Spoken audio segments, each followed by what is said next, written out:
Hello, citizens of the world. We are anonymous.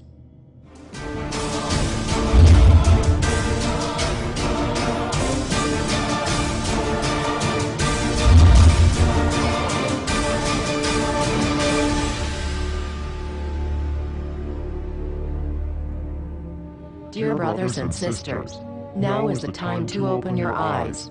In a stunning move that has civil libertarians stuttering with disbelief, the U.S. Senate has just passed a bill that effectively ends the Bill of Rights in America.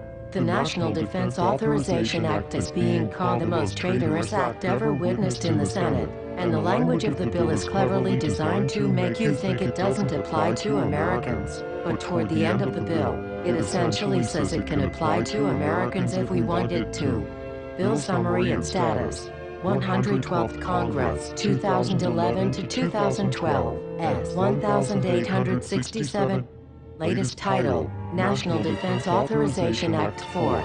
This bill, passed late last night in a 93-7 vote, declares the entire USA to be a battleground upon which U.S. military forces can operate with impunity, overriding Posse Comitatus and granting the military the unchecked power to arrest, detain, interrogate and even assassinate U.S. citizens with impunity. Even Wired magazine was outraged at this bill, reporting, "Senate wants the military to lock you up without trial. The detention mandate to use indefinite military detention in terrorism cases isn't limited to foreigners." It's confusing, because two different sections of the bill seem to contradict each other. But in the judgment of the University of Texas Robert Chesney, a nonpartisan authority on military detention, U.S. citizens are included in the grant of detention authority. The passage of this law is nothing less than an outright declaration of war against the American people by the military-connected power elite.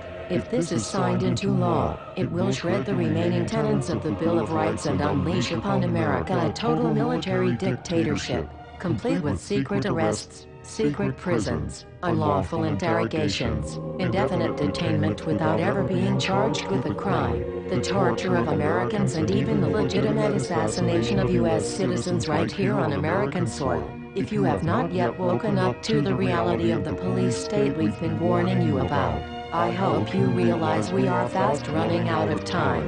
Once this becomes law, you have no rights whatsoever in America, no due process, no First Amendment speech rights, no right to remain silent, nothing. The U.S. Senate does not want us to speak. I suspect even now orders are being shouted into telephones and men with guns will soon be on their way. Why? Because while the truncheon may be used in lieu of conversation, words will always retain their power. Words offer the means to meaning, and for those who will listen, the enunciation of truth. And the truth is, there is something terribly wrong with this country. Isn't there? Cruelty and injustice, intolerance and oppression. And where once you had the freedom to object, to think and speak as you saw fit, you now have censors and systems of surveillance coercing your conformity and soliciting your submission. How did this happen? Who's to blame? Well, certainly there are those who are more responsible than others, and they will be held accountable. But again, truth be told, if you're looking for the guilty, you need only look into a mirror. I know why you did it. I know you were afraid. Who wouldn't be? War, terror, disease. There were a myriad of problems which conspired to corrupt your reason and rob you of your common sense. Fear got the best of you, and in your panic, you turned to the now president in command, Barack Obama. He promised you order. He promised you peace. And all he demanded in return was your silent, obedient consent. More than 400 years ago, a great citizen wished to embed the 5th of November forever in our memory. His hope was to remind the world that fairness, justice, and freedom are more than words, they are perspectives.